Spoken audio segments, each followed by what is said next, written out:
ಯಪ್ಪ ಏನ್ ಬಿಸಿಲ್ರಿ ಇದು. Especially north part of Karnataka ಅಂದ್ರೆ ಬಿಜಾಪುರ್, ಗುಲ್ಬರ್ಗಾ, ರಾಯಚೂರ್, ಬಳ್ಳಾರಿ, ಬಾಗಲಕೋಟೆ ಮತ್ತು ಕೊಪ್ಪಳ ಡಿಸ್ಟಿಕ್ ಅಲ್ಲಿ ತುಂಬಾ ಅಂದ್ರೆ ತುಂಬಾ ಬಿಸಿಲು. ಅಂದ್ರೆ ಲಾಸ್ಟ್ 10 ದಿನದಲ್ಲಿ 38 ಡಿಗ್ರಿ ಸೆಲ್ಸಿಯಸ್ ಗಿಂತ 44 ಡಿಗ್ರಿ ಸೆಲ್ಸಿಯಸ್ ವರೆಗೂ ಬಂದಿದೆ. ಅದು ರಾಯಚೂರಲ್ಲಿ ಎಕ್ಸ್ಪೆಷಲಿ 44 ಡಿಗ್ರಿ ಕೂಡ ರೀಚ್ ಆಗಿದೆ. ಇದೇ ತರ ಬಿಸಿಲು ಕಂಟಿನ್ಯೂಸ್ ಆಗಿ ಇತ್ತು ಅಂದ್ರೆ 100% ನಿಮ್ಮ ಆರೋಗ್ಯದ ಮೇಲೆ ಪ್ರಭಾವ ಬೀರುವುದು. ಇದೇ ತರ ತಾಪಮಾನ ಇರುವಾಗ ನಮ್ಮ ಆರೋಗ್ಯದ ಮೇಲೆ ಯಾವ್ಯಾವ ತರನಾದ ಪ್ರಭಾವ ಬೀರುತ್ತೆ ಅಂತ ನಿಮ್ಗೆ ತಿಳಿಸ್ಕೊಡ್ತೇನೆ. ನಾನು ನಿಮ್ಮ doctor Shivashankar Sajjan, MD general medicine. ಮೊದಲನೇದಾಗಿ ಸ್ಕಿನ್ ರ್ಯಾಶಸ್ ಅಂದ್ರೆ ನೀವು ತುಂಬಾ ಬಿಸಿಲಲ್ಲಿ ಹೋಗುವಾಗ ನಿಮ್ ಸ್ಕಿನ್ ಸೆನ್ಸಿಟಿವ್ ಇತ್ತಂದ್ರೆ ಕೈಯಲ್ಲಿ ಕೆಂಪು ಕೆಂಪು ಗುಳ್ಳೆಗಳಾಗೋದು, ಗೊಬ್ಬೆಗಳಾಗೋದು, ಕೈ ಎಲ್ಲ ತುರ್ಕೆ ಕೊಡೋದು ಆ ತರ ನಿಮ್ಗೆ ಆಗ್ಬಹುದು.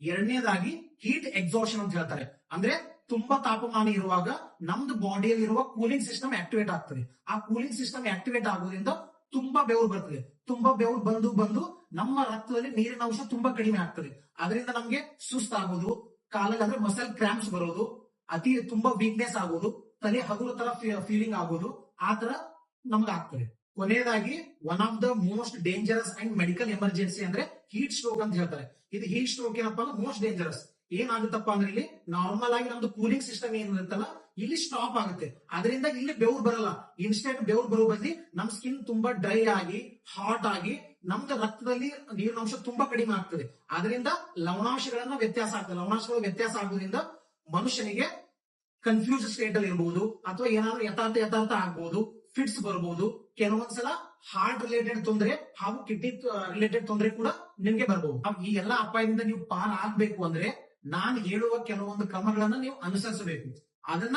ಮುಂದಿನ ವಿಡಿಯೋದಲ್ಲಿ ತಿಳಿಸ್ಕೊಡ್ತೇನೆ. ನಮಸ್ಕಾರ.